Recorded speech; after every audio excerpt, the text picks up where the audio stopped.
Good morning. My name is Barb Malera. I'm a member of the team at Harvesting History Heirlooms. We are an heirloom horticultural company that specializes in heirloom seeds, in heirloom flower bulbs, in heirloom roots and sets, and vintage garden tools. We have a website that is www.harvesting-history.com, where you can come, and if you're interested in heirlooms, it is everything heirloom. Plus, there's a tremendous amount of history associated with each product that we offer on our website. So I do encourage you to go to our website and take a look at the products that we offer.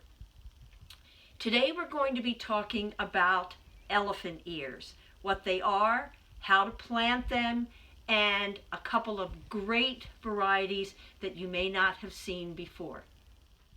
Well, now we come to the fun part of this video series on elephant ears, and that is the varieties that we offer at Harvesting History. We have one of the largest collections of elephant ear varieties in the country. So I, again, heartily encourage you, come to www.harvesting-history.com and take a look at the elephant ears that we have. Today I want to go through 5 of the elephant ears I'm most intrigued with from our collection. Let's start with this guy. This is Mojito. It's on the smaller side. These guys get to between 3 and 4 feet. In a container, they're more likely to stay around 3 feet. In the soil itself, they can get to be taller than 4 feet with a spread that's about 2 feet. The beautiful thing about this plant, and there are 2, is these brown stems, which are in incredible contrast to the leaves. And then there are the leaves.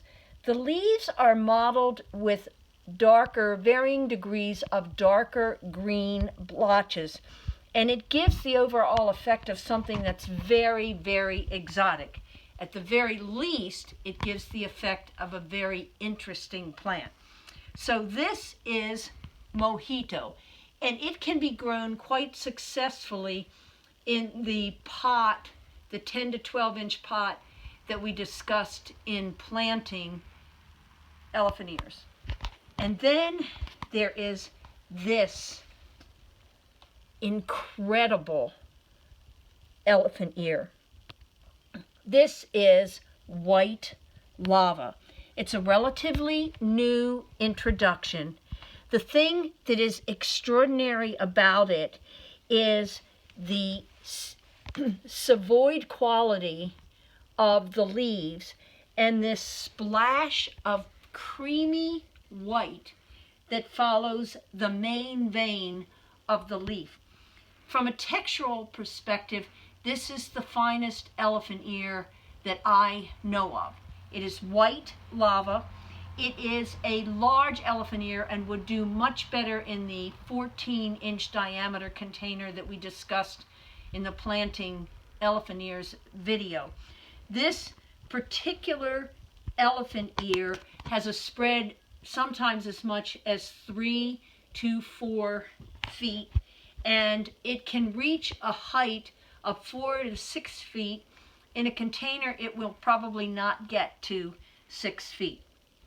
Then we have this very, very interesting Hilo Beauty. This, again, is on the smaller side and does extremely well in that 10 to 12 inch container. It will get to be 3 to 4 feet, maybe even a little bit more in the 10 to 12 inch container.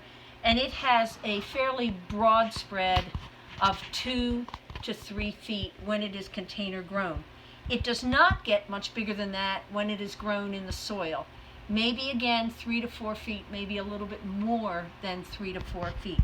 But the white variegation in this plant's leaves is somewhat systematic, making it very, very interesting from a horticultural perspective.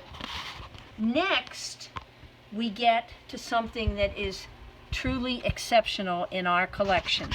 And I want you to take a look at this tuberous root with its little sprout beginning to happen, and it has a baby coming right there that has also sprouted. The story behind this elephant ear, which is known as diamond head, this is the blackest of all the black elephant ears. And I think you'll benefit from knowing a little bit about the history. About 20 years ago, black elephant ears were routinely sold as bulbs. And then the bulbs disappeared from the marketplace for all intents and purposes. We weren't able to get any for commercial resale. You could still get, and all of you have seen, black elephant ears, but they were grown as slips. They were tiny babies.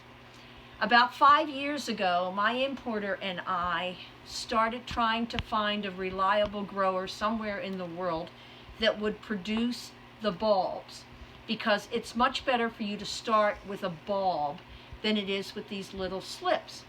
So after several aborted tries, we finally found someone last year, and for the first time in 20 years, these are commercially available. These are black elephant ears, but they are the tuberous roots. They are not the slips. So I'm not sure that the farmer will in future years be willing to work with us. It takes a long time for these elephant ears to get to this size. But if he does, we'll have them in the future. If he doesn't, this is a once in a lifetime chance to get this extraordinary elephant ear. And then finally, we get to these guys. And when you think of elephant ears, this is what you think of. Now, let me tell you a little bit about our elephant ears. Elephant ears come in 4 different sizes: mediums, large, extra large, and mammoth.